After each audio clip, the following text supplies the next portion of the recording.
Welcome to Joy of the Hang. If you're new here, I'm so glad you found us. If you're a loyal listener, welcome back. You already know this is where connection and conversation come alive. If you're loving what we share, don't forget to follow us on Spotify, Apple, or wherever you listen to podcasts. And for all the behind the scenes fun and fashion, subscribe to our YouTube channel. Today's episode is extra special and deeply personal. I'm joined by one of my best friends, Maria Richardson. We're chatting the way best friends do about both our messes and our milestones. Together, we'll dive into how meditation, mindfulness, and manifesting has helped to shape our lives. This episode is brave, vulnerable, and one you'll want to share with your own bestie. So let's hang with my dear friend, Maria. Welcome, Maria. Thank you. Thank you. All my little hairs are standing up. I'm getting Maria. tingly. Maria is joining me all the way from Panama. Hello. We met. Oh my Crazy. God. I know, right? How many years have we known each other? Let's take us Since back.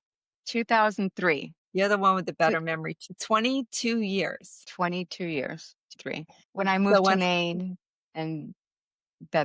then June started that book club and our whole neighborhood became like a family. It was amazing. Yeah. So when I say that we've been through each other's messes and milestones, most of those messes and milestones come in midlife. And that was the stage of life that we really connected. Yeah. Yeah. Yeah. Through the tough times. I mean, through the good times, obviously, but through the tough times, I think we were there for each other unconditionally. Yeah. You know, it just was, we just were there for each other. Yeah, I And was recalling something about, like, for me it was just being there for you in, like, whatever crisis you were going through or chaos. It was just my intuition, my gut always just said, I want to be there for her. I want to be there as a support, as to listen to, as a friend, as sister, whatever, but I want to be there. And that was always my gut feeling, and it has always been my gut feeling with you, just yeah. being there. And same. I mean, it was such a special time of our lives. And let's go back to the book club that brought us all together. We started, June and I, well, for me, and I write about it in my new book. I love that. Can I you love it. believe? I love Ah! it. I love it. So we started the Poplar Ridge Book Club, and it was out of a need for both of us to, I think for me, it was, I was a stay-at-home mom. I can't remember if I started when I was a stay-at-home mom or when I was working, but either way, I know I needed some adult conversation in my life that was outside of work and children. So that's what it was born out of. And June had the same need. So we kind of were like, all right, let's just start a book club. And I think she went around and put invitations maybe in people's mailboxes, right? She Is that did. how it was? She Yeah. did. I had literally just moved there. Yeah. Yeah. Because I we still didn't have, remember what I wore the first book club, because I had just moved to Maine with only knowing one person and moving into a neighborhood, and literally like 3 weeks later I see this pamphlet and I'm like, oh my God, my God. Like, I get to meet like a whole bunch of people at once. And I remember what I wore. I remember the book we read. I remember everything about that first one, which really just opened up our world, oh my to, God. I mean, to like girl power. that small act of connection just grew into something that I don't think any of us could have realized it was going to turn into, you know? And so it started, yeah. So we met at, I think June hosted the first one. The Da Vinci And Code. the Da Vinci Code was the first book. I remember that clearly. I don't remember what I wore, but I do remember the book. And we were all very nervous to meet one another, right? Do you Yeah. remember who were the OG? I can't even remember all the, like, I think it was you, Michelle, June, myself, Mary, Trish, Mary, Elizabeth, Cindy, Cindy, maybe. Michelle, Yeah. Marilyn. There were a lot of people that came in and out of the book club throughout the Right. years because so many people moved on and off. Diana, I But think Diana was there. She was one Diana of the first. Scannell. Yeah. I don't think Yeah. Julie was there yet. I don't think Laureen was there yet. I don't think she was. But anyway, we all came together to discuss a book, but more importantly, to get to know each other. And we were all going through the same season of life. And we all had young children at home, and we were all new to the neighborhood because the neighborhood itself was fairly new. So yeah, it became a lifeline, really. It was Yeah. beautiful. It was It was beautiful. beautiful. It Yeah. was really special. We were so lucky to have each other. So that group stayed together for 13 years. Isn't that, yeah, Yeah, COVID kind of messed everything up, and we started trying to do it like over Zoom, and then it just sort of fizzled out yeah. through COVID. I think a lot of people were going through their own stuff, and it just sort of Well, dwindled. I left long before COVID because I got divorced and moved out of the neighborhood. I think I was the first one to break away, or one of the first, unfortunately, sadly. But anyway, then we did our happy hours, which I And also we did talk our about. happy hours. Yes, we got to talk about our happy hours. That was fun. Was that not fun? I know.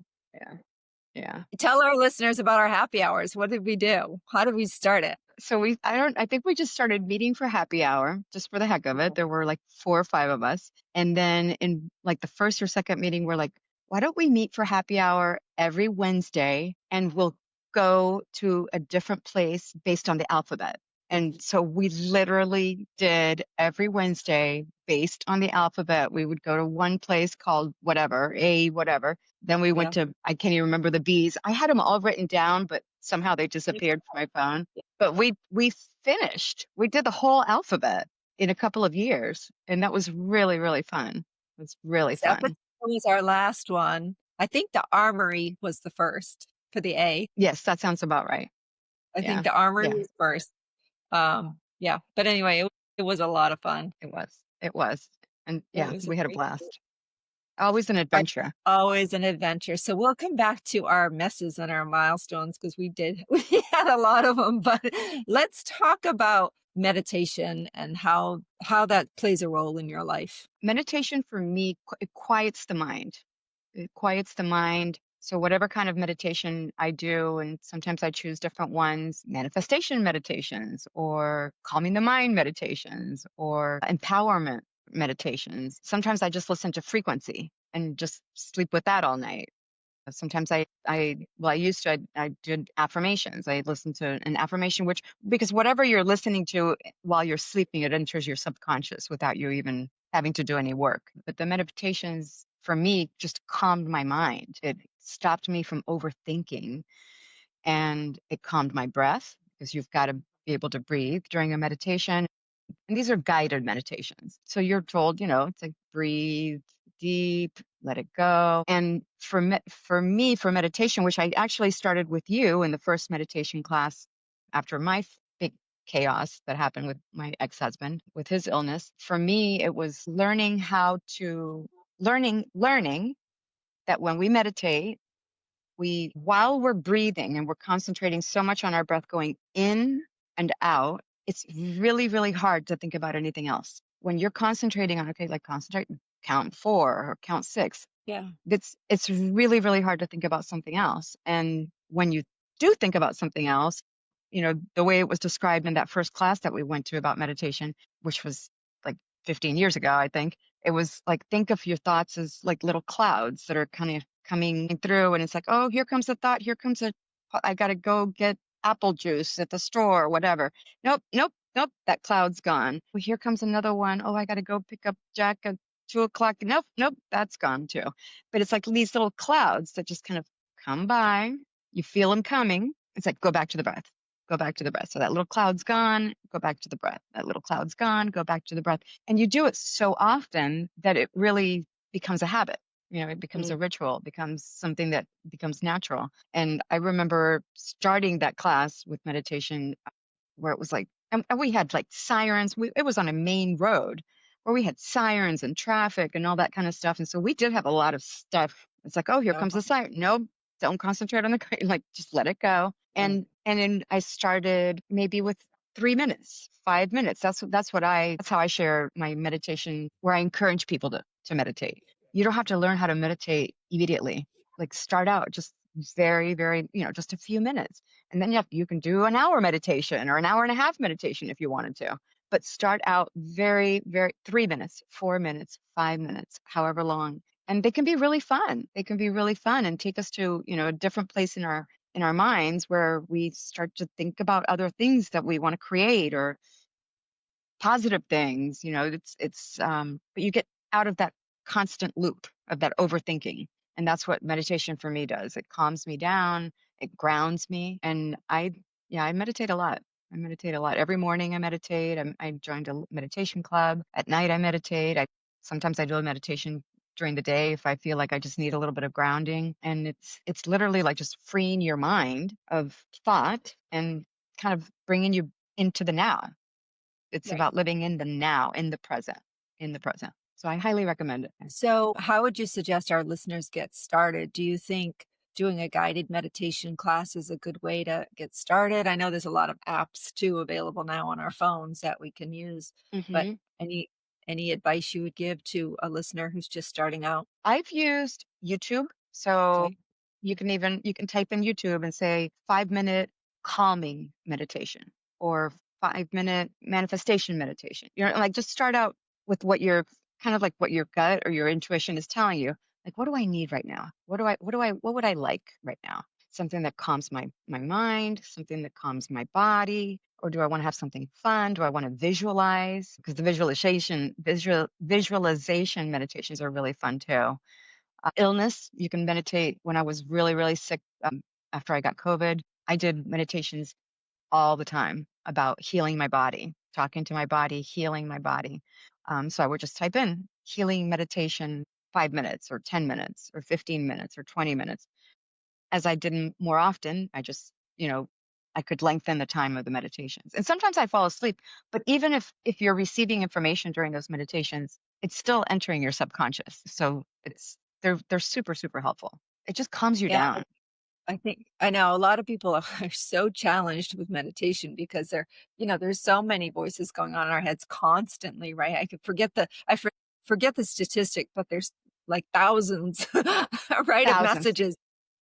Yeah. messages, We think like 66,000 thoughts a day or something like that. And right? so it's really like just like nope, nope, like just lowering that number down and saying like what am I going to focus on thinking? And that's what Yeah, meditation helps with. It's like okay, now I can focus on what I want to think about instead of what I'm automatically programmed to think. all the noise. Yeah, The noise it's that the we've no been programmed with, the noise that we've grown up with, the noise that cause our limiting beliefs, the noise that it's not really our own. We're not listening to our inner self or our inner voice. We're listening to all the other stuff that we've yeah. been so accustomed to thinking. It's true. It's true. I mean, we all have those inner voices, don't we, that are negative and not something that I had a friend who had a phrase who also was very much into the law of attraction, which we'll talk about next. But he always said when a thought would come into his mind that he didn't care for, he would say, "Thank you for coming, but you're not welcome here."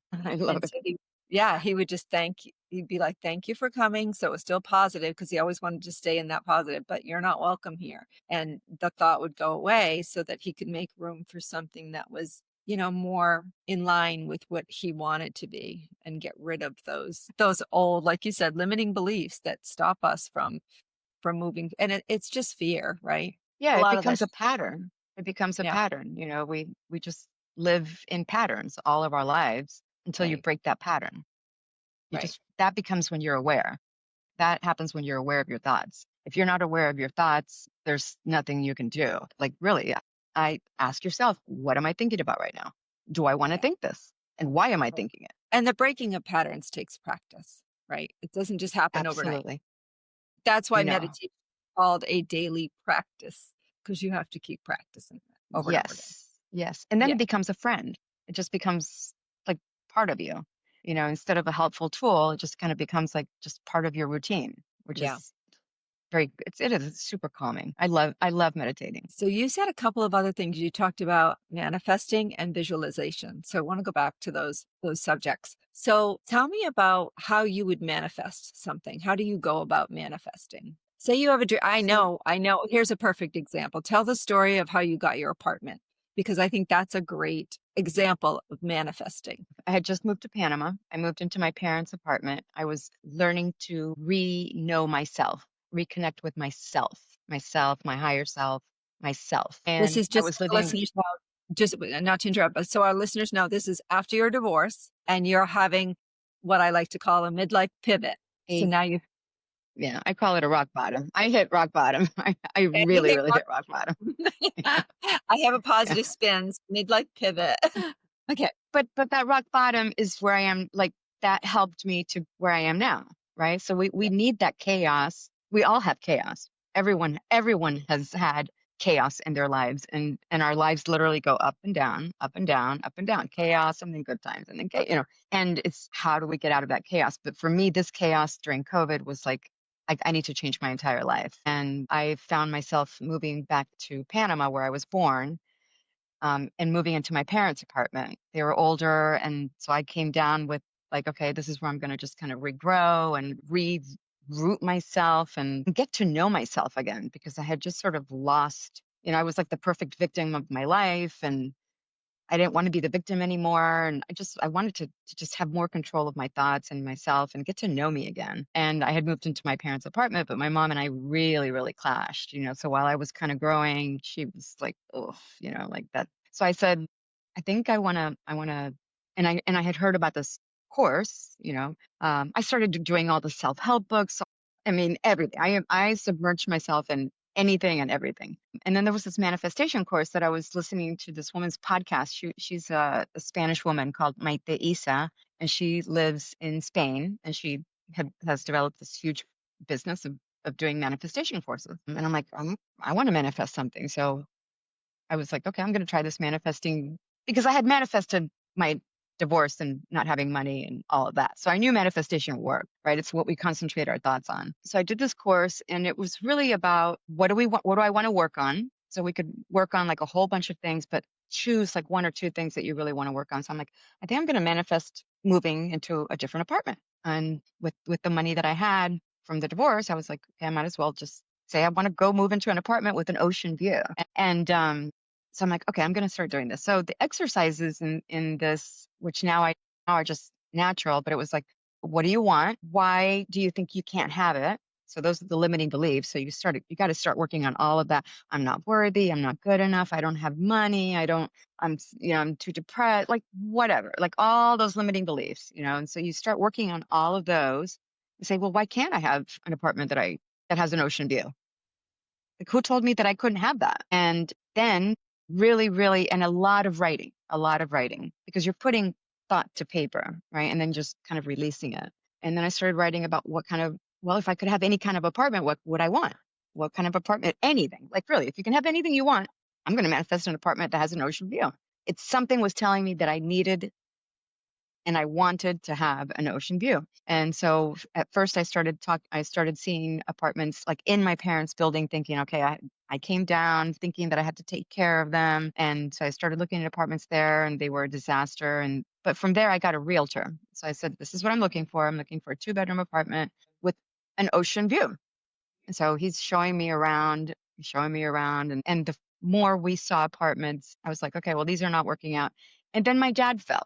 My dad had a really, really bad fall, and we were in the hospital. I was with him for 2 weeks in the hospital. He broke all his ribs. And I just said, you know what, I'm going to pause and just go back to it when I can, go back to looking for apartments when I'm through with, just being there for him. So when he came home, I'm like, okay, well, I'm going to continue with the flow. And all this time just completely trusting in the process that I was going to find the apartment that I wanted. And I needed a furnished apartment because I was going to rent it. I came down to Panama with like a couple of boxes and a couple of suitcases, and that was it. And so we got back into the flow of like looking for apartments, and my realtor finally shows me an apartment where we just kept getting further away from the ocean. Like, one apartment, like I had to kind of do this to, oh, there's a tiny, tiny, tiny little sliver. And then the last apartment that he showed me there, the balcony was tiny, and they were building a building literally in front of the balcony. And I'm like, okay, this is definitely not, we're not going in the right direction. And I actually said that out loud. I said, I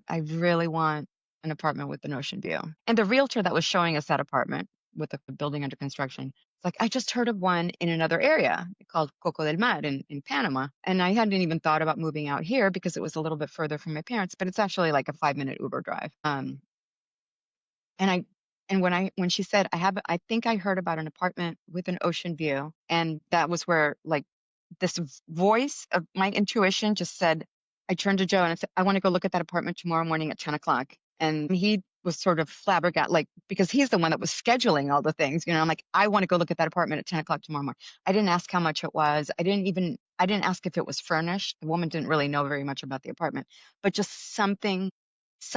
My intuition just said, I mean, it took like 5 seconds. I'm like, I want to go look at that apartment.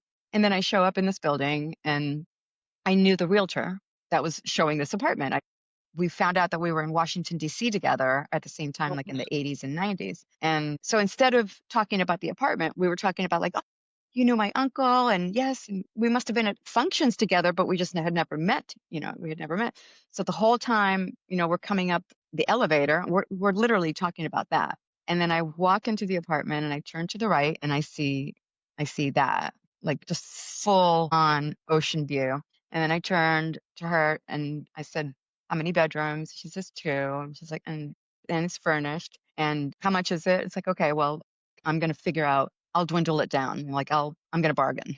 I'm going to bargain because I'm going to live here. Right. And the other thing that I had written about was how I was, when you manifest, you write how it feels, right? So you write down how it feels as if you already have it, like truly, truly as if you already have it. Because the more you feel like you already have it, it becomes a memory. It becomes so real in your conscious mind that it's already happened, right? So the universe, God, source, whatever you want to call it, like just kind of tries to kind of catch up with you and say, we're going to deliver. And so one of the things that I had also written was like, okay, this is what it feels like to live in the apartment. And this is like my view. And this is my routine. This is what I do. And this is, who I have over. And I have a space for my kids to come and visit when they want to come visit and guests, still waiting for yours, visit. And this was the really cool part. And I am going to buy a white L-shaped couch. That's the one thing that I really want. I want a white L-shaped couch because I just moved out of a divorce, with a husband and kids. And so I was thinking, I want white L-shaped couch. So when I came in, I said, can you move these couches somewhere else? Because I'm going to put a white L-shaped couch there. And so I did my little bargain thingy. And then a few days later, the realtor called me up with the owner and she said, we'd love to have you live here. And can you move in 2 weeks? And I'm like, okay, yeah, I'll move in 2 weeks. Again, going with the flow, just going with the Yeah. flow. I'm like, okay, yeah, I think I can do that. And then I came to sign the contract and a couple of days later. And so then it turned into like, I'm moving in like a week and a half. And from signing the contract, my friend that was with me, we went to a furniture store to look for the white couch. And it wasn't at that furniture store. And there's a million furniture stores here in Panama City. And then the Yeah. second one that we went to, it was just a dark, rainy afternoon, rush hour kind of thing. But we both get out of the car and she's like, Maddie, she calls me Maddie. She's like, look, there's my white L-shaped couch on sale in front, like by the front door, like just like here it is for the price that I wanted to pay. I sat down. I raised my hand for the sales lady to come over. I said, I'm buying this couch. I want it delivered next week. Done deal. Like I've never bought a piece of furniture so fast in my entire life, but that was my couch. That was my couch. And a week later, I am in this apartment, which I've now been here for about a year and a half. And it's become, a beautiful sanctuary for me, a place to keep growing, to have my space, to have my privacy, walk around however I want to be dressed, do whatever, Yeah. eat when like, yeah, and just keep growing and growing and growing. And it's really brought me to a place now where I'm in a really, really good headspace and I have a good mindset. I know what's going on. I know what I'm thinking about. I know what I want to think about. I know what I don't want to think about. I know how to think. I've worked on all those limiting beliefs, all that. I don't know if we can curse here, but it's like all that schmuck or all that shit, that kind of thing, which we call density. And it's all that density, because our minds just, with the limiting beliefs, we're just so trained to think of fear and doubt and, unworthiness. And Yeah. we're not good enough. We don't have the money. I mean, all of that stuff, Yeah. rules, a lot of rules that we grew up with. And you've got to do it this way and you've got to do it that way. I'm like, no, no, no. I want to be a free thinker, a free spirit, free my mind, think about what I want and go with my flow and go with my flow. And a lot of people have questioned that, like, oh, you're going with your flow. And I'm like, I am absolutely going with my flow because my flow is Mhm. right now, in the present. You've become a master manifester. You have to give classes. I just love it. I love it. And I mean, manifesting also just becomes a part of our life all the time. We change our thought pattern. When you change your thought pattern and you get out of that schmuck of self doubt, which we all have, and I still have it, but it's more focusing on the positive. Like, how do I want a situation to turn out? And Mhm. why give any energy to something negative when I can give energy to something positive, a good outcome? Yeah. Why worry about the worst? Because that's really worrying is preoccupying your mind with worst case scenario. So am I going to stay stuck in that worrying pattern? Or do I say, no, I'm worrying and it hasn't even happened, but what I can control is right now, what I'm thinking about right now. Right, but I think a lot of people that haven't, again, developed that muscle and that mindset, I think a lot of people look at obstacles rather than opportunities. And so I think that's where people get stuck. It's not necessarily even fear driven sometimes. I think it's when I think back on my own life, I guess my first obstacle was trying to go to college and how I was going to pay for it and how I was going to be accepted. And because I came from a poor family who there was no way they could have put me through school. So when I made the decision that no matter what, I was going to find a way to go to college, if I had not been so driven and not had mentors in my life to help me figure it out and fill out the forms and get me where I needed to go. I mean, honestly, there were a couple of mentors in my life that if they had not crossed my path when they did, I know my life would look very different. And so I was fortunate to have great teachers and people that guided me along the way. And I was also smart enough to recognize that I needed their help and that it was Yes. okay to ask for that help and then lean on them to get me to the next stage of life. So when I went away to college, there was definitely that obstacle of fear of how am I ever going to pay this back? Because I came from a place of lack and scarcity. That was my life. So then when you really have to have a strong belief in self to overcome that sense of less than, right? I mean, you Hmm. really have to say, you know what? No, no matter what, I will be able to pay this back or I'll be able to figure it out or I have the skill set in order to, overcome the challenge. And so, you know, but again, for me, it all comes to those connections and surrounding yourself with people that really believe in you when you don't often believe in yourself.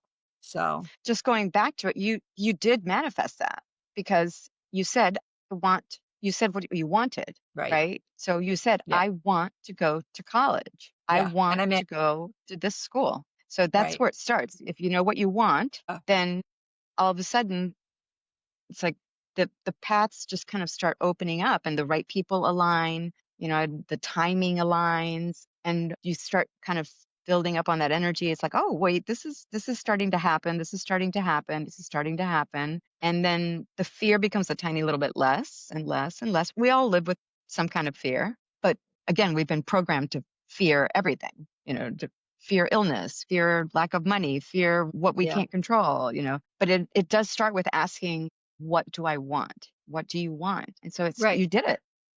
No, and I love that you point that out, but I will tell you at 16 years old, I didn't realize that's what I was doing, right? I mean, yes, now I can look back and say, back then the language would be I set a goal for myself and I achieved the goal, right? It wasn't manifesting. So manifesting is something that has come to me later in life. But obviously, as a child, those words weren't, words like manifesting and mindfulness and all of the stuff that we all are very aware of now were not words that were used in the early 80s. We didn't have a sense of awareness, I don't think, culturally, that we have today. Would you agree? Absolutely. I mean, awareness is now, I mean, people are becoming more aware, they're becoming more conscious, they're questioning Yeah. their lives, they're questioning their relationships, they're questioning what direction they're going to, what job they want to have. They're questioning their yeah, I think we're all doing that. Like what do I want? If I'm here right now and I have this one life to live in the present right now, what do I want? Do I concentrate on the bad stuff or do I concentrate on the good stuff? And if the bad stuff comes about, like the chaos, what we call chaos, how do we handle that? Working on those limiting beliefs. Like why did I grow? why do I think that I'm not worthy? Why do I think that I don't deserve this? Mhm. Where did that thought come from? And all of those limiting beliefs come from how we were raised, because when we were born free spirits, completely free of thought. We wanted to just play, dream, create, draw, sing, jump, play. And then we're surrounded by society and all the people around us, our parents, our family, or, oh, no, you can't do that. And no, you can't do that. And you should do that. And you should study that. And you should go to that. That's what we get programmed with. And if you do this, that's going to happen. If you do this, it's be careful, be careful, be careful. Well, Those are that's what limiting beliefs are. And if you're not even aware that you're thinking that way, then it becomes a really big pattern in your way of thinking. You hear the word cancer. Nope, that person's going to die. You hear, whatever, like you're just assuming these things. So it's just getting rid of that. Why do I fear this? And I've had other times where, like, I have conquered that fear. I have been vulnerable and I have dared to do something different and think something different. And then the fear just kind of starts, you say, what am I thinking about? This is scary. No, I'm not going to go there. I'm not going to go there. I'm just not going to go there. I'm not going to give that thought more energy so that it turns into a reality. well, let's talk about that if you don't mind me bringing it up. The crisis you went through with Ralph and when he went through his scare with brain cancer. And I mean, I remember when you got that news, obviously it was scary. It was a scary time. You had two young children at home. So It was more shocking than anything else, like shocking. Yeah. shock was the word. Okay. All right. So how did you get through that time as a family? Like, what did you draw on for strength then? Well, we were surrounded by amazing people, a lot of spiritual people. So I think that's where my Mm. spirituality really began to kind of open up. So amazing, amazing support system. And the way that I handled it, and I think Ralph wanted to handle it the same way, is like let everybody know what's going on. We don't have to keep this a secret, so that everyone is like, so we're surrounded by love. So we're surrounded by love, and we're just going to take this one step at a time, one day at a time, one day at a time. Because if we would have believed his diagnosis, we would have just given in and he wouldn't be alive today. But he had stage 4 lung and brain cancer, 3 surgeries, 2 brain surgeries, but it was literally just one step at a time, and surrounding ourselves with people that believed the same thing, that he's going to live, and not taking everything so seriously. Like when he began to lose his hair, it's like, okay, well, today we're going to shave your head, Yeah. or you're not feeling well from the chemo. Okay, let's figure that out, And our children, I think, just absorb a lot of that positive attitude that we had of, I mean, when we first heard the diagnosis, I think it took like a whole day to sort of say, that's not true. That can't be real. That cannot be real. That's like a doctor's voice saying his opinion. And we saw 3 different doctors when he was diagnosed. The first one told him, you're not going to live. Like, you're like literally that day you're not going to live. The second one was like, well, we're going to try this surgery and you're going to be awake and all this kind of stuff. And we're like, okay, that's kind of weird. And then the third one was the one that we found at Johns Hopkins. And this guy's like, oh, we're just going to go in there and we're going to remove that tumor and we're going to remove those cellular schmuck cells. And it did come back later on, but he just went in and said, we're just going to scoop out more cells, more of those cancer cells. And that's how we really dealt. It was just always staying super, super present, celebrating the milestones, celebrating the good stuff. Yeah. And when anything negative or bad happened, it was like, okay, well, we'll just deal with it. We'll just deal with it. But it was never giving in. It's like we never gave up. He never gave up. I never gave up. And I think our children kind of saw that as well. We just didn't give up. And the people that surrounded us were absolutely amazing. I mean, you threw a party for us, I don't know if you remember that, but you threw a party for us after we came back from his first brain surgery. And that was like pure love. That was absolutely pure love. I Yeah. remember So we've throwing received I remember the wood stacking. I don't know if it was so much of a party as we're going to get this done for you because winter was coming and you needed the wood to, for the wood stove. So I remember, yeah, organizing that for you. So it wasn't something you all had to worry about when you got that back. was, that was Yeah. a monumental moment, because we had come back from his first brain surgery late that night. My parents were watching our children. This is in Maine. And we had come back from Baltimore, from Johns Hopkins, late that night. And you had said, okay, we're doing this. We're going to Yeah. do something. And I remember waking up a little bit later to a lot of noise outside. It was like August or July. And I remember raising the curtain, and all of our friends were outside stacking our wood, 3 cords of wood that was delivered in the front yard, that for Ralph and for us would take weeks to stack. Yeah. And all of a sudden, all of our friends are like lined up, and people that we didn't even know, were there too. All of our friends were just passing one log to another and another and another, and then it was done. It was done. And then you had a little get together at your house, I and that get was choked up. Yeah. huge. I get choked up thinking back to that day because it was such a gathering of people. I didn't know a lot of them either. I don't know. You must have had 30 people there that showed up. I don't even remember how many people. It wasn't just that I'm getting emotional. It wasn't just even like we hadn't known each other that long when this all happened. And it wasn't just the adults. I mean, like little kids came. And so it was just such a great opportunity to show our children in that, like what community meant and what it was like to be able to give back to people in need and just be there for one another, right? In times of crisis. And little did I know I would need it returned tenfold a few years later. So yeah, yeah, Yeah, it's we've been through some tough we've been times through together. we sure have. Yeah. Yeah. Yep. Yeah, so you saw me through my divorce and then which was really hard as all divorces are, right? And then yeah, and then it was what, a year or 2 after that when Haley had her spinal stroke. Yeah, Yeah, that was another one where, and I was recalling that actually today, how I remember I was here in Panama visiting my parents, you were? and June called me in Panama and said this happened to Haley, and we still don't know what's going on, but she's in Massachusetts at a hospital. And I was arriving like the next day. I think I was arriving or 2 days later, and Ralph would drive down to Boston to pick me up, and we would drive back up to Maine. It was just easier that way. All the international flights flew out of Boston.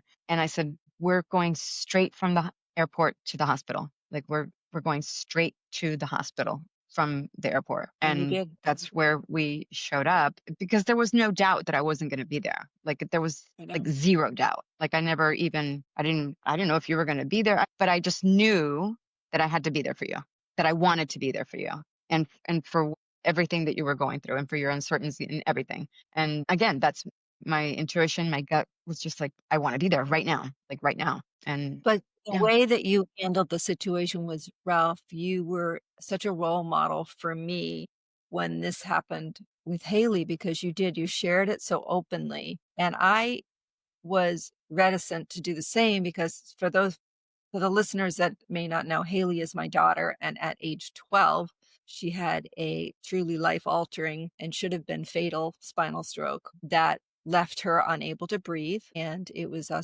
infarction on her spine between C3 and C5. And that's the area of your spinal cord that Mhm. controls It your is. breathing.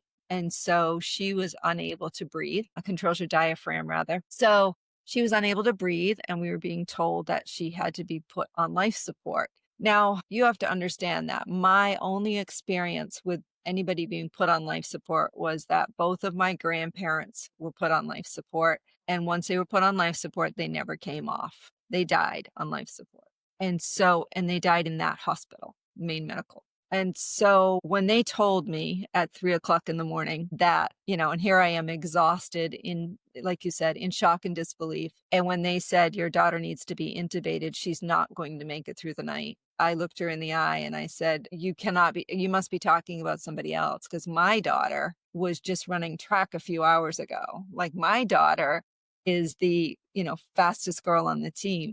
My daughter is the goalie on our soccer team and she's the pitcher on our softball team and she's the most active kid I know and healthy, never been sick a day in her life, not even an ear infection. That's not possible that you're telling me now that she could die if I choose not to put her on life support. So you go through all those emotions and then I don't know what came over me, but I have to believe there's something greater than myself and God, or call it whatever you want, whatever your belief system is, but something told me that she needed to be transported to Boston. Now, again, we're in Portland, Maine at this time. And in my mind, I'm thinking spinal strokes are so rare that I need her to be in a city where the best of the best are, you know, doctors and they're performing miracles, right? The best of the best, in my mind, are in Boston. So we get her somehow.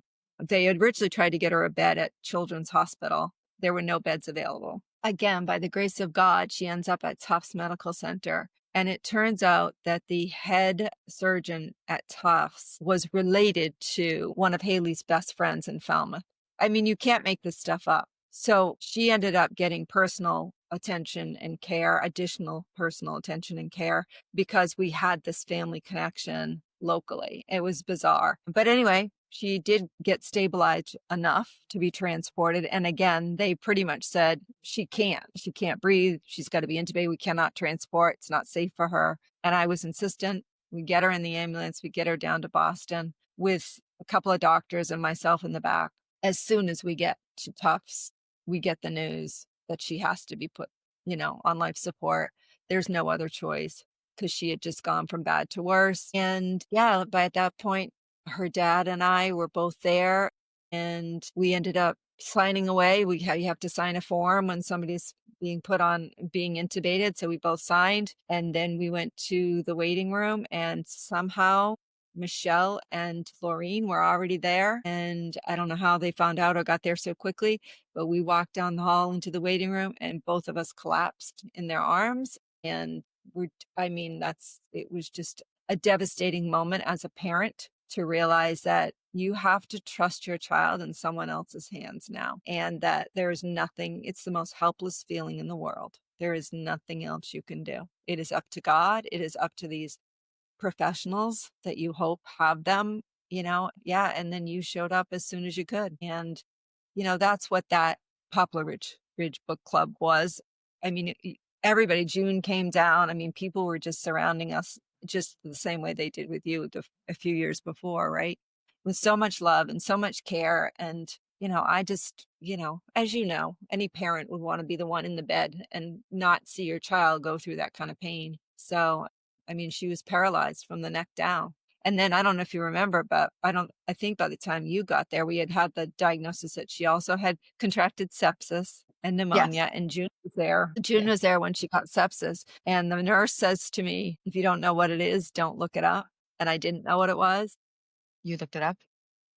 I didn't. I didn't. Okay. She goes, you need to trust us that we have this. But I told June, and June's like, oh my God, things keep going from bad to worse. And so I knew it wasn't good, right? And I've since found out how bad it really was. But anyway, again, by some miracle and the grace of God, she's with us and we got through it. But I guess we Because did. all these beautiful little things started happening in her recovery. Like she never gave up, you never gave up, her dad never gave up, the people around her never gave up, and she continued Yeah. to be supported. Our whole community, our whole town came together for her. I mean, it was insane. Like the support was just crazy. Yeah, I know. But it really was like it wasn't her time to go. It was her time to live through that chaos, as we all have chaos, as my Yeah. daughter is now going through her chaos. Yeah. And it's how do you grow out of that chaos?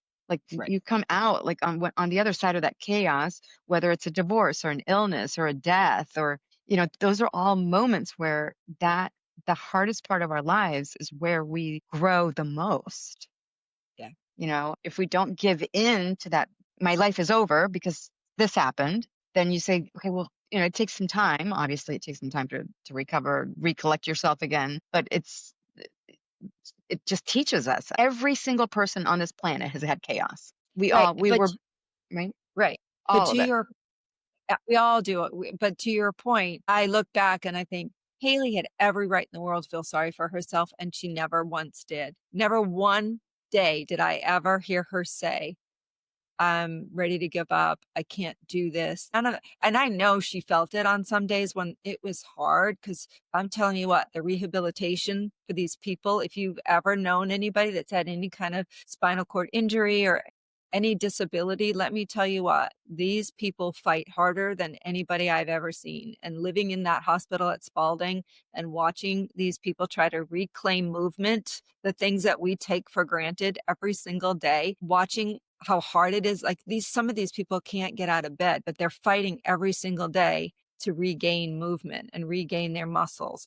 I'm like, I jump out of bed in the morning and I don't think twice about it, right? And when you see people that are grateful despite it all, in spite of the challenges that they're going through, and they're still putting a smile on their face and they're showing up and they're working so damn hard. I mean, you as a bystander and an observer, you can't help but feel like, damn, I am so lucky and so grateful for the people that surround us and visited us. And I mean, Julia, your daughter, came down and played guitar for her one day. I don't know if you remember. She sang Oh for us yeah, because I remember that. That was is amazing. Yeah. singer.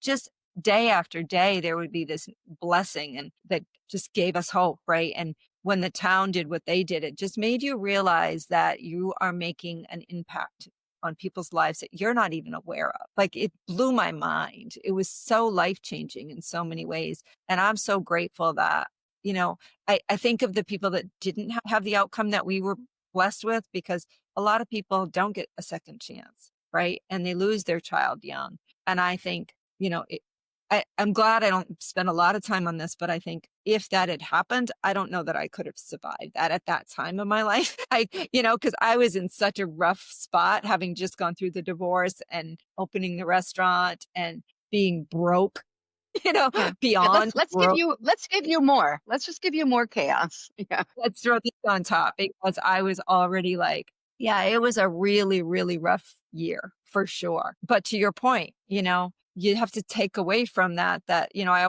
always said to people, you can't change the hand you're dealt, right? You've got to play the hand you're dealt in life. And like you said, everyone has messes. We have messes, we have milestones. We all do. And so you just have to play the hand that you're dealt to the best of your ability, right? It's all here to test us. You know, Yeah. it's how do we handle the test? We're Yeah. we're constantly being tested. So how do we handle that? Do we handle that in a grounded way, or do we actually go to worst case scenario? Yeah. It's how do we handle it? And what you said, that magic word of gratitude, like every little thing, like, okay, well, hey, this went well today. She was able to take 2 steps today without the walker, or like, hey, that's Right. great. Or hey, this chemo with Ralph, like we got through this chemo and that was great. So it's constantly being in gratitude of any tiny little thing that happens. And that's not just in illness, in life itself, everything in life. Like I thank every time I go to bed, like I thank my bed, I thank my pillow, I thank the food that I eat, I thank the apartment, I thank my view. I live in gratitude for everything that I do have. And they're not, like not so much the material stuff is like just like the space. And so when you're constantly giving thanks, that's Yeah. that's that's what you're going to keep receiving, right? Because you're attracting. We go back to that law of attraction. You Yes. attract what you feel. You attract, and your feelings come from your thoughts. So when you start Yeah. really working on those thoughts and you start vibrating at this frequency where it's just a higher frequency of all those higher feeling emotions, happiness, gratitude, hope, which I say having only positive expectations, faith, trust, laughter, like all of those are high vibrating feelings. And so when you're feeling that way, you're attracting that. Like you're just going to get more of that. But if you're Mm. thinking, God, this person's going to die, they're probably going to die. If you're thinking this person's going to die, they're probably going to die. Or I'm going to be late for work, you're probably going to be late for work. Mhm. Or I'm going to run out of money. And that's all you think about. It's happened to me.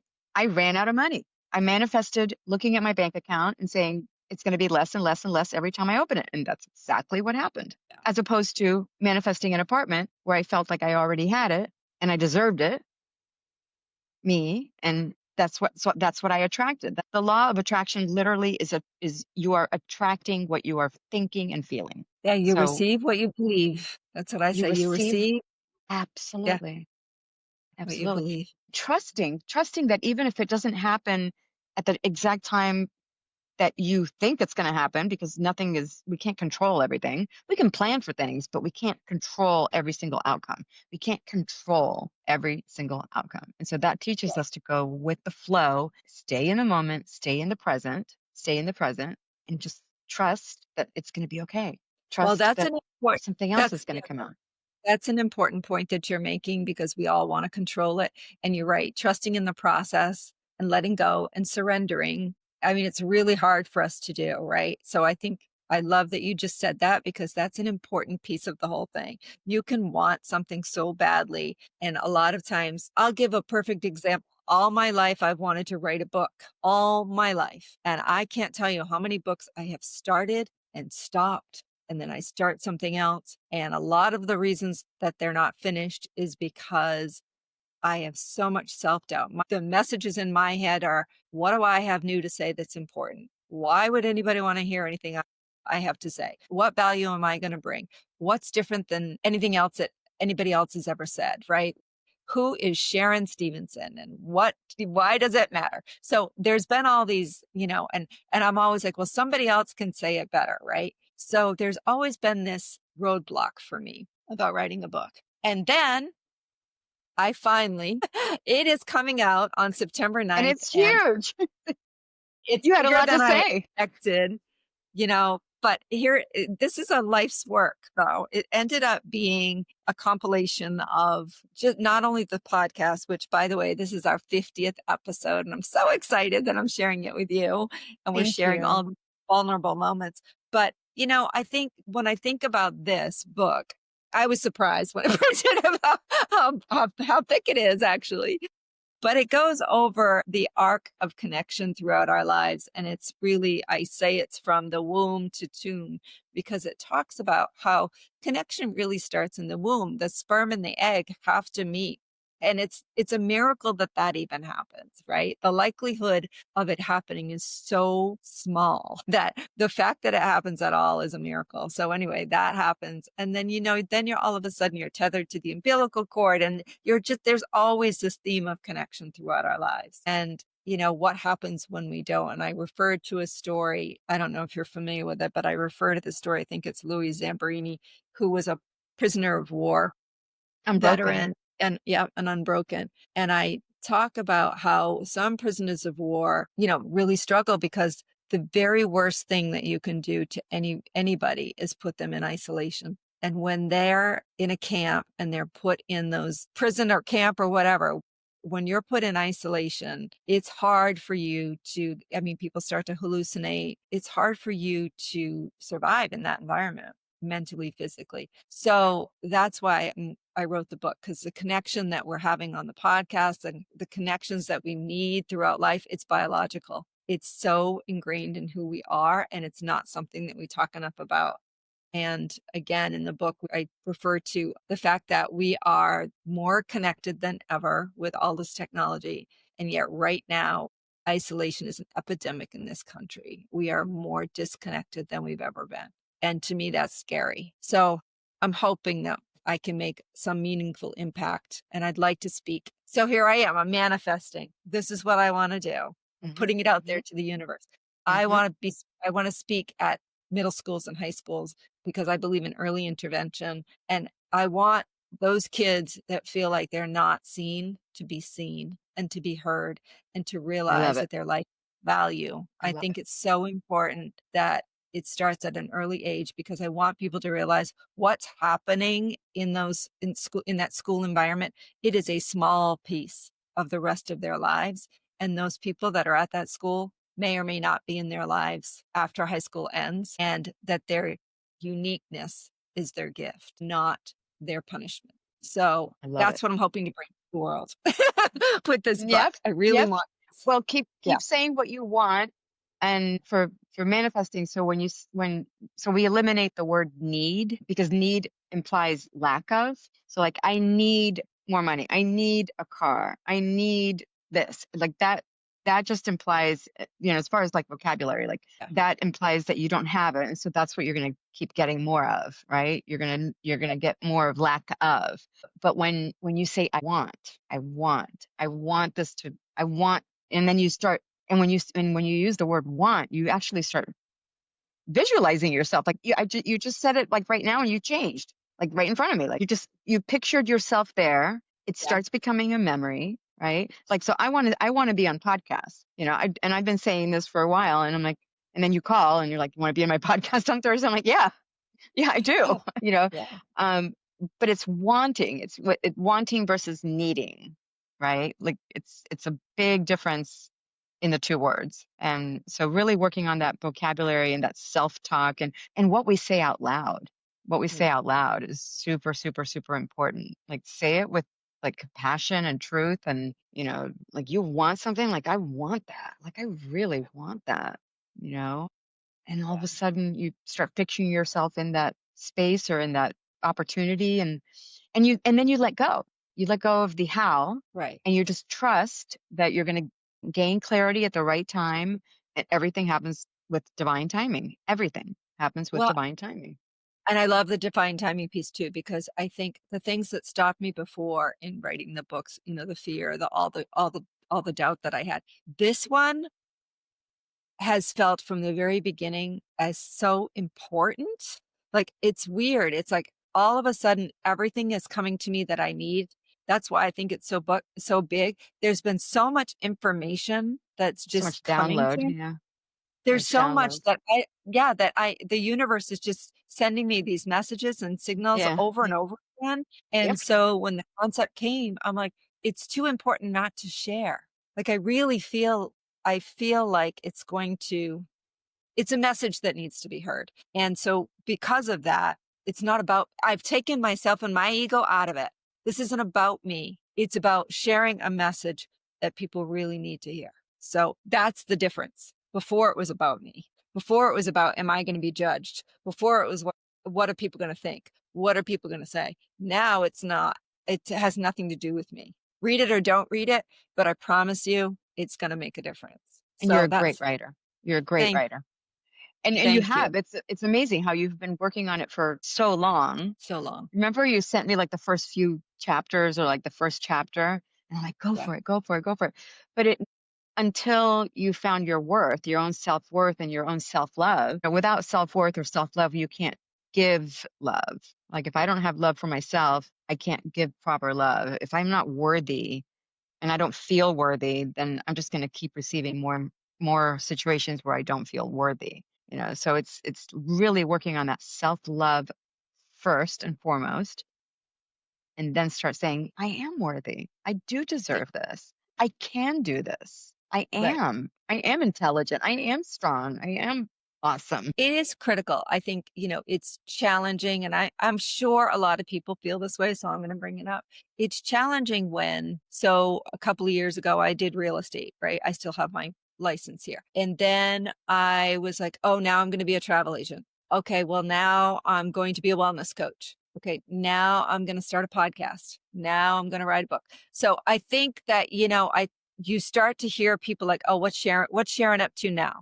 You start to hear those voices of people that are critical of you or they're judging what you're doing. Yeah, it And doesn't I'm like, matter. but what I realize now is every single one of those things that I was interested in had a purpose. So it wasn't that Yeah. I couldn't figure out what I wanted to do. It was that, well, you know what? Maybe the travel agent piece is going to lead me to doing book retreats. Who knows? Who knows where that's going to go? But I needed to learn that. Being a health and wellness coach has given me a better understanding of longevity and health in general, right? So that's been a part of this book. And that led me to the importance of connection. So, it's just all of these little pieces that don't seem to make sense at the time.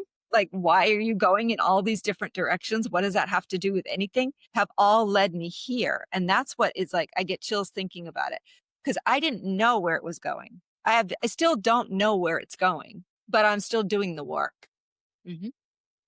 Does that make sense? Absolutely. I call those breadcrumbs. So Okay.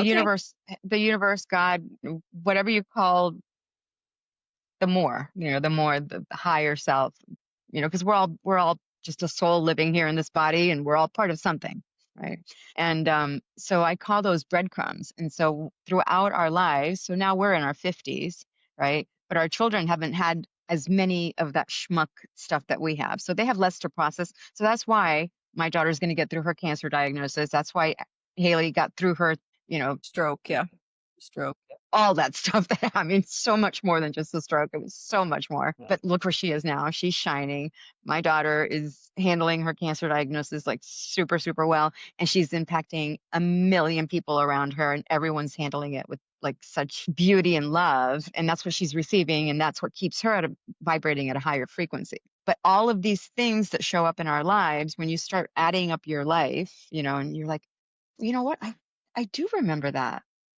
So that was the universe throwing you a little breadcrumb, right? It's like Hansel and Gretel. Like here's another little breadcrumb, and here's another little breadcrumb, and okay, I maybe like it's that. this way, maybe it's that way, or maybe we're supposed to learn a little bit from here and a little bit from there. But that's what I call breadcrumbs. Is like, wait a second, I saw that breadcrumb about 10 years ago. Okay, Yeah. that's where it came from.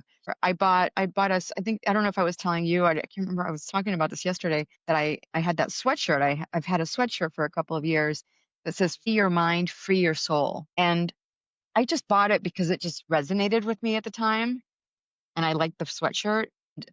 When I took it out the other day, I'm like, it really, really is that. Free your mind. And when Yeah. you said to me, let go of the ego, like just let go of those automatic thought patterns, because we go to those thought patterns so automatically. Hmm. But if we're aware that we're going to those thought patterns, then we can work on them. If you're Hmm. not aware, then you're just stuck. You're just stuck, and Yeah. you can't work on anything. Like, why do I feel this way? Why am I so scared? Why, it's just being aware, and then once you gain awareness, it enters your consciousness, and that's what we want to be. We want to be like super conscious of how we live our lives every moment of the day. And when it becomes so natural, you don't have to think about it so much. So would you say awareness and mindfulness are the same thing? I don't know. Aware is knowing what you're thinking. Hmm. Mindfulness is very much along the same lines. It's more intentional, right? It's having intention, I think. Yeah, we want to be able to think what we want to think instead of Yeah. being on automatic. You know, I was comparing something like that where say so when cars have horns, and I live in a city now, right? So cars have horns, and you get that one person that just like, and they're affecting everyone around them, not just the car in front of them, but everyone around them. For whatever reason, they're honking that horn because they're in a bad mood. They're throwing out some kind of aggression, but everyone around them is like, reacting, right? Yeah. That's a person that's just doing it without even thinking. So I would say that that person is not aware. I would say that that person is not mindful of what they're doing or how their action is creating this ripple effect around all the people and all the cars around them. So Mm. yeah. So mindful is like maybe filling your mind with good thoughts, filling your mind with positive thoughts. Because if you can control what you can think, live Yeah. purposely, think purposely, Right. think purposely, And be because we can go present. down a rabbit hole. I feel like if I had one piece of advice for people, it would be like, put the phones down. Like, there is nothing that drives me crazier than when we're at dinner and everybody puts their phones on the table. Like, put your phone in your pocket and be present with the people that have decided they want to spend this time with you. Absolutely. I Be know. present. It is amazing when you see like a couple on a date and they're both looking at their phones. Yeah. Yeah. It's everywhere. I mean, you go to an airport now and you look around an airport, and there was a day when you could talk to somebody else in the airport, right? Make a new friend. Nowadays, everyone is like facing the phone. So, same way, I mean, yeah, it's everywhere. It's everywhere you go. So, that Yeah. would be my hope that eventually we get to a place where we're not so attached and we don't have this sense of immediacy and expect responses right away. It's a Well, you and I grew up with a phone on the wall where you had to be like, if you weren't there, yeah. you call, You missed right? the call. Just But what call. I've realized is that, like Instagram, the news, you're listening to other people's opinions constantly, other people's opinions, That's true right? too. So that gets you out of your own head. Yeah. And then you're judging, comparing, Mhm. assuming, that this person is posting like, oh, I went to this wonderful restaurant and, look what I ate. And like, oh, so, and okay, but I didn't go there. Like, do I need to know that that person went to that restaurant and ate that lobster or whatever? Right. We get into that assuming part and thinking that everybody else has a better life than us. And so this is like another tool that is used to sort of, bring our worthiness down. And the Well, same thing and with the news, you know? yeah, and to your point, I mean, sometimes I'll scroll through social media and I'll see friends posting something that I wasn't invited to or wasn't included to. Now, I'm almost 60 years old. Do you think I should There you care? go. I should. Who the hell cares? But I'll look at it and go, oh, why wasn't I invited? I unfollowed. I unfollowed. I unfollowed. You could just tell when someone is posting, like, why they're posting something. You can tell. So I started unfollowing like everything that triggered me. Everything that I just unfollowed. I stopped watching the news during COVID. I don't watch the news. I choose how I get informed about the news, but I don't focus on the news because I can't go and save a country. I can't Right. go and do, like, but what I can do is I can focus my energy and my good thoughts on better outcomes and Yep. use my energy and my frequency and my love to offer that. But when we're constantly being bombarded by other people's news and other people's opinions that have nothing to do with my soul, with myself, Right. right? Yeah, Well, and the truth is, I mean, even when you see something that doesn't look, that might trigger you on social media, it really has nothing to do with you anyway. You make nothing. up, you're making up some story that, like you said, it's something that's triggered inside of you. That has nothing to do with you. It has to do with you, your reaction to it. So, yeah, that's not a fun realization, but it is a mirror for you to look at what's going on with Everything is a yourself. mirror. Everything is a mirror. Everything's a Yeah, mirror. Yeah. it is, right? It really is. Life reflects what you think about. Life Yeah, attracts what you think about. And so getting into a mindset where even if you have worst case scenario, of somebody's, illness or death, it's like, okay, this is happening, but like it's not happening to me, it's happening to that person. And how can I best help that person through this situation to have a peaceful experience with all of this? That's what yeah, I can contribute. yeah. I Just love. more peace of mind, and more positives. And yeah, like just yesterday, my daughter, with Julia, like Julia, she's 28. She just got diagnosed with thyroid cancer and she's going to have a surgery at some point. I'm just waiting to hear word when it's going to happen. But my experience with this, which has really, really taught me to go with the flow, is I have packed my bag 2 times already. And as the 2 weeks, it's now been 2 weeks. And so I'm like, okay, well, if I'm going to go visit her and be with her at her surgery, okay, I'll take out the shorts because I'm not going to be wearing the shorts. And then she says, well, so she got engaged last year to her boyfriend of 7 years. Now they've been together 8 years. And through all of this and all of the love that she has received from everyone in her life, including all her friends, because Julia's just always been a giving, giving, giving. So she's receiving all this love back.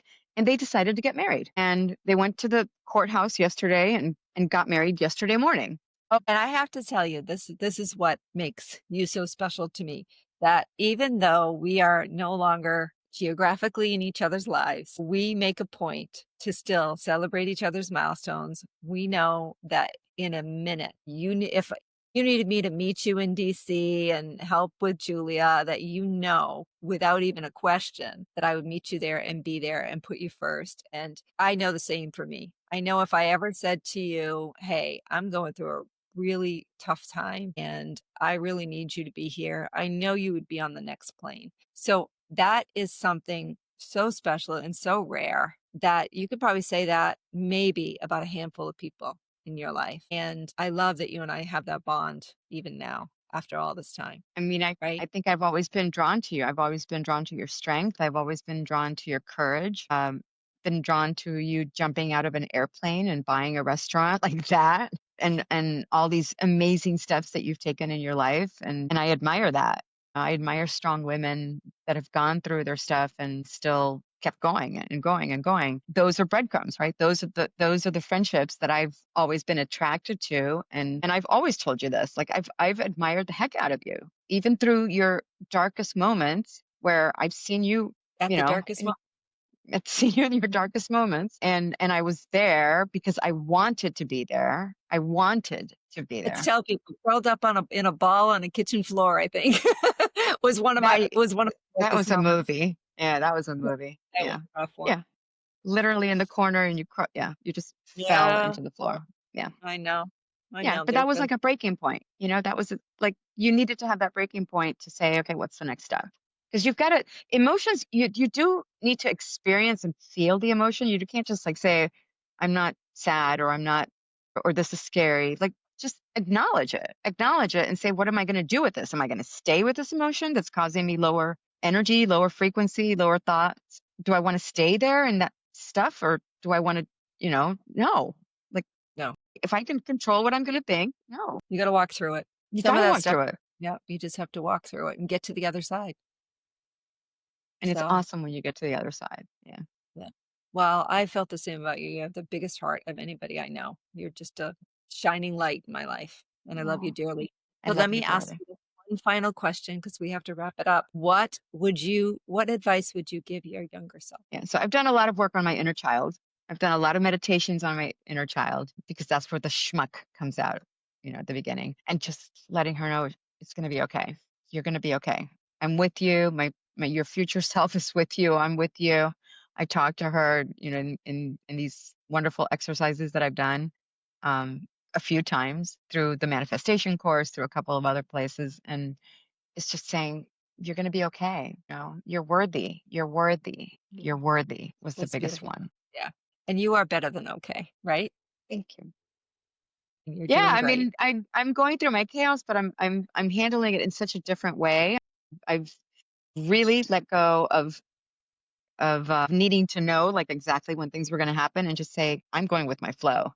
And every time that I go with my flow, amazing things happen. Yeah. Amazing things happen, right? I'm really, really trusting. I have a lot of faith. I'm just like in this flowing and receiving kind of energy and staying so present, and so conscious that yeah, I don't get ahead of myself anymore. If I plan something, that's fine, but I don't think of what the outcome is going to be. I don't think of like how I'm going to control the situation because it never happens the way you think you're going to control it, uh, ever. And so I just said, you know what? I'm going to flow and I'm going to trust, and I'm going to trust that my daughter's handling it beautifully.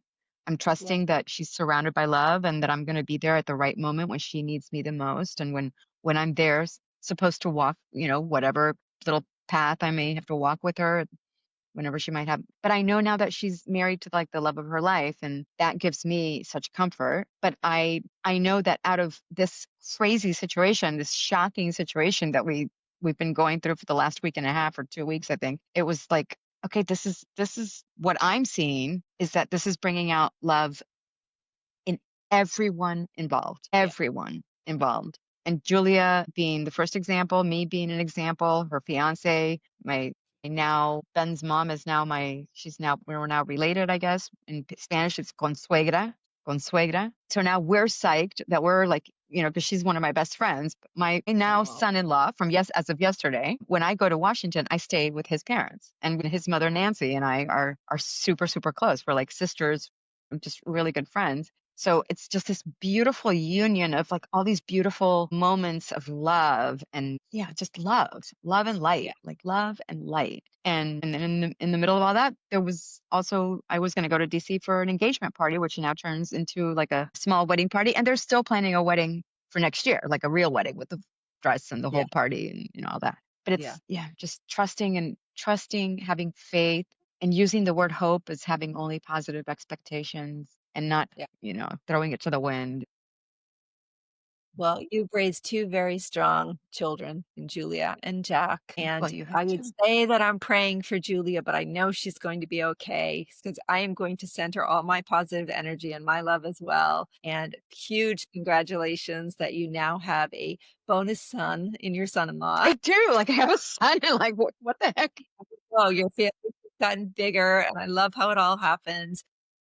Yeah. Yeah, it's been great to witness and be part of. So I celebrate Thank all you. the wins with you again, and will always be there Thank for you. you in the hard times as well. So, as you know, and I love you dearly. I love And you with that, dearly. I have to say, peace out, everyone. Peace out. I can't wait to see your book, by the way. Thanks. All my love to you.